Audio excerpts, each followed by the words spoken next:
Johannesburg, South Africa, the city of gold. What could be described as a once industrious and affluent city almost literally changed overnight to become a city in steep decline.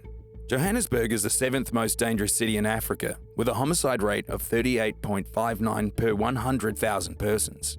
Most of the city's inner city neighbourhoods are indicative of such high crime rates, and one of the most notorious neighbourhoods is Hillbrow.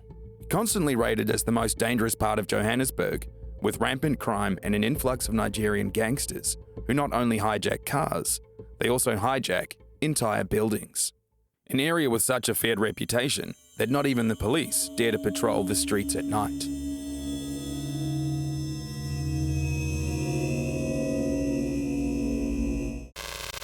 Hillbrow is an inner-city residential neighbourhood of Johannesburg. It is known for its high levels of population density, unemployment, poverty, prostitution, and crime. As apartheid ended in South Africa, Hillbrow's middle-class, mostly white residents moved to the suburbs in what is called the White Flight. Today, Hillbrow is one of the densest urban areas in southern Africa.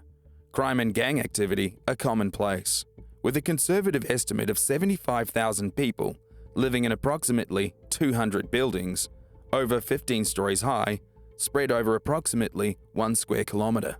The problem that many of the residents of Hillbrow face is the high rate of apartment buildings being hijacked by crime syndicates, who in turn extort the tenants for rent and act as their illegal and unofficial landlords. More often than not, these buildings coincide with the gang's illicit activities, using them as drug dens and brothels. Hillbrow was once the partying circuit of South Africa, and the trendiest area in the city of gold. But now, red curtains and illegal drugs have replaced high heels, miniskirts, and fanciful dresses. In the 70s, Hillbrow was a fashionable place to live. Nightclubs in the area used to close at dawn, and people could walk home without fear of attacks. But in the last 2 decades, most of the hotels had been turned into residential brothels, while the once famous Ponte City, the round hollow high-rise dotting the skyline, has become a den for drug dealers and criminals. On this channel, I talk and deal with a lot of topics related to crime and criminals, and as technology grows more advanced, criminals find more ways to prey on innocent people by using the same technology that you or I use every day for illicit means.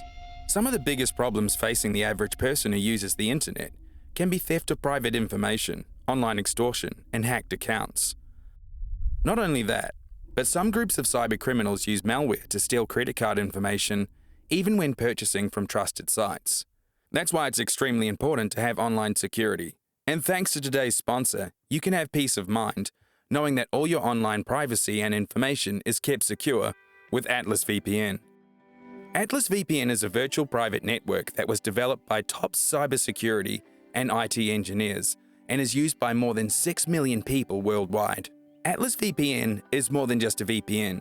It blocks all the malicious links, ads, and trackers and notifies you when someone is trying to steal your data. Not only that, but it also has a range of features that make it very easy and fun to use. Want to save money on subscriptions and online shopping? Atlas VPN can get you the best deals while shopping online, including subscriptions to Netflix, Spotify, and even airlines and hotels.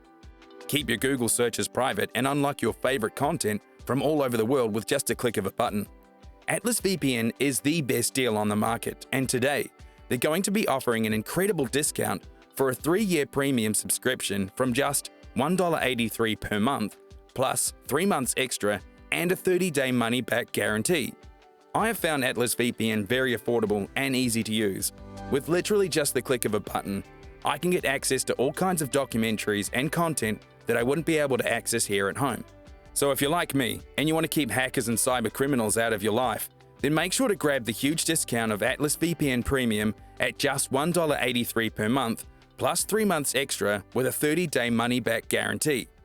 Protect your privacy and get many of the benefits of Atlas VPN for the ridiculously low price. Click the link in the description of this video below. But make sure to be quick, as it's a limited time offer. Now, back to the video. For most ordinary South Africans, the thought of adventuring into the once vibrant Hillbrow is now nil. But it wasn't always like that. The once affluent area of Johannesburg had clean streets, trendy shops, and friendly faces, which mainly benefited from South Africa's system of segregation called Apartheid. In a nutshell, apartheid was conceptualized in South Africa in the 20th century. Based on racial segregation, the South African apartheid aimed to separate the minority white population from the black population by designating areas prohibited to black people.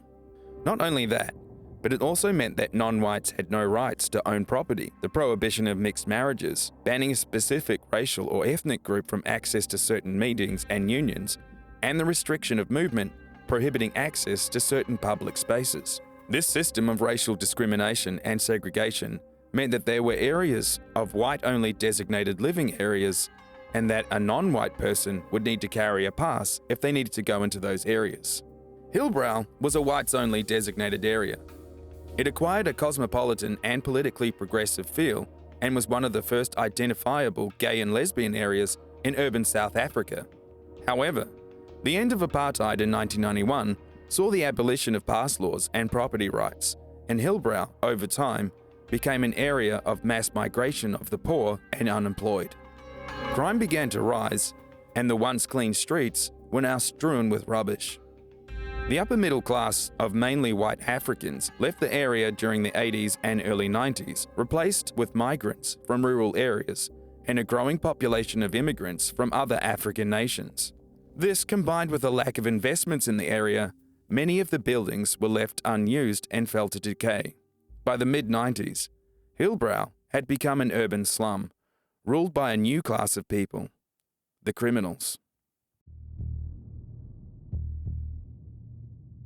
The phenomenon of increased hijacked buildings can arguably be blamed on a combination of factors, including the urban housing crisis, high rates of unemployment, organized crime, and weak law enforcement. Another important factor is that some hijacked buildings are not actually hijacked. They just happen to fall into disuse after years of standing in the inner city neglected. However, in one case, that of Ponte City, a skyscraper in the barrier suburb of Johannesburg just next to Hillbrow, was a desirable and highly sought-after living apartment building with views overlooking the city, a bowling alley, a shopping mall, and even a movie theatre.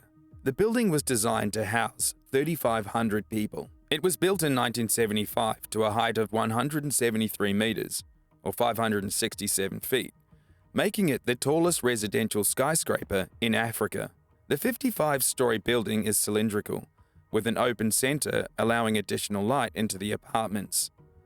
This centre space is known as the core and rises above an uneven rock floor. It was meant to be a village within the city where residents wouldn't have to leave, and for a time, it was. But as Berea and the neighbouring Hillbrow became crime-riddled and drug-infested, residents fled for the suburbs, and the drug lords moved in and hijacked the building.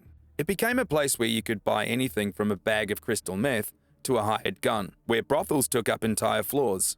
It was a place where old TVs, glass bottles, and junk were simply thrown out of windows. The building was stripped of everything, including the elevators, so that the gangsters could sell off everything to make money. The new landlords weren't exactly the type to keep up with maintenance, so rubbish was thrown into the core of the building, where over the years, it stacked up to 14 floors high.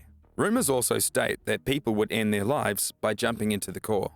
At its height of hijacked status, Ponte City was home to over 10,000 residents who lived in squalor, with no running water or electricity. In 2001, the South African government had plans of turning Ponte City into a high-rise prison and locking up all those who resided in its grey concrete walls behind bars. But there were innocent people and children who lived in there, so the idea was scrapped. In 2003, the government hired some professional evictionists. The head evictionist was a clever ex-cop, and he informed everyone to pay their rent properly. Then they will start giving people electricity, water, elevators, etc. Most people could not afford this, so gradually, people started to move out. It took a massive undertaking to clear out all the residents and 3 years to clean up. By 2006, Ponte City was completely cleared out of squatters and the rubbish inside. Today, Ponte City is owned by Kempston Group, and now Ponte City apartments provide affordable and safe residence to the people of Johannesburg and the surrounding areas. The arrival of a large number of Nigerian immigrants to South Africa began in the mid-1990s as the country was undergoing its transition from apartheid to democracy. With their home country in turmoil, South Africa proved easy to enter due to Nigeria's contribution to the liberation struggle. Among the masses of immigrants were the criminals who took advantage of the urban decay of areas like Hillbrow. Nigerian organised crime groups established roots in South Africa in the mid-1990s, following the end of apartheid, and operate primarily in Johannesburg, Cape Town, and Durban. Nigerians were initially involved in the illicit drug trade. Hillbrow in Johannesburg was a stronghold of the Nigerian mafia for many years, and to this day, their presence can still be felt on the streets. In fact, entire blocks of decaying apartment buildings are hijacked by these gangs, and residents are sometimes forced to pay large sums of money for rent that they cannot afford. But Nigerian gangs aren't the only ones benefiting from this urban slum. Another group that was predominantly operating in Hillbrow is the Bouncer Mafia. The Johannesburg Bouncer Mafia, a series of violent and competing groups, dominated the city's underworld from the late 1980s until the early 2000s. The Johannesburg Bouncer Mafia was born out of a set of tough, white, working-class boxing and sports clubs in Hillbrow and South and East Johannesburg. Sharing a background of apartheid-era military service, the Bouncers evolved from independent heavies into a set of registered private security companies competing for turf and control of the illicit drug trade. Largely overtaken by the Nigerian gangs, who ended up dominating over the territory, the Bouncer Mafia was obsolete by the early 2000s.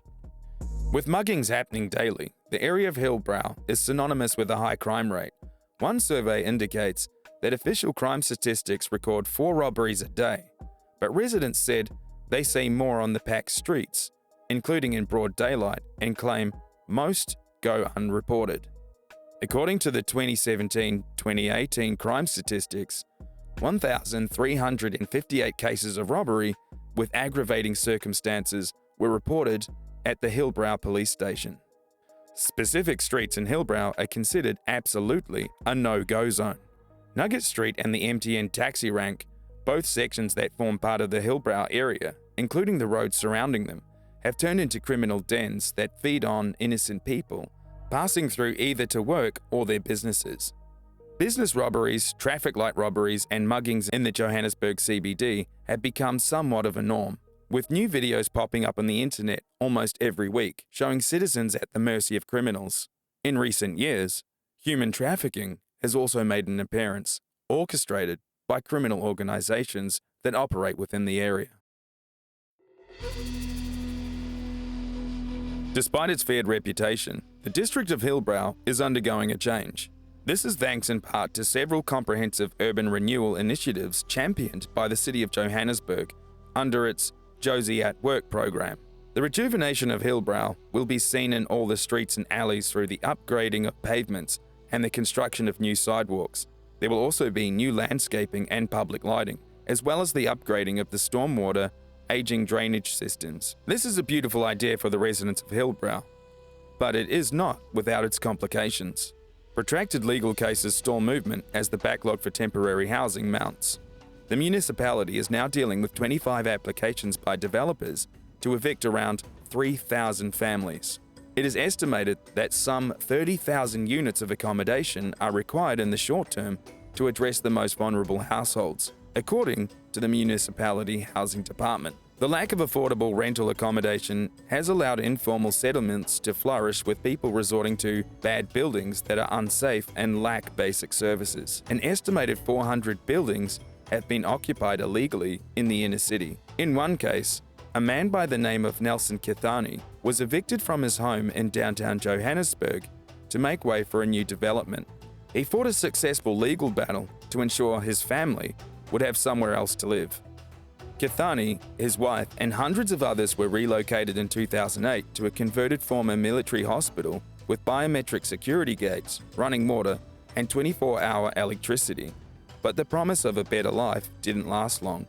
Now the tower block has patchy electricity, leaking water pipes, and sewage in the yard.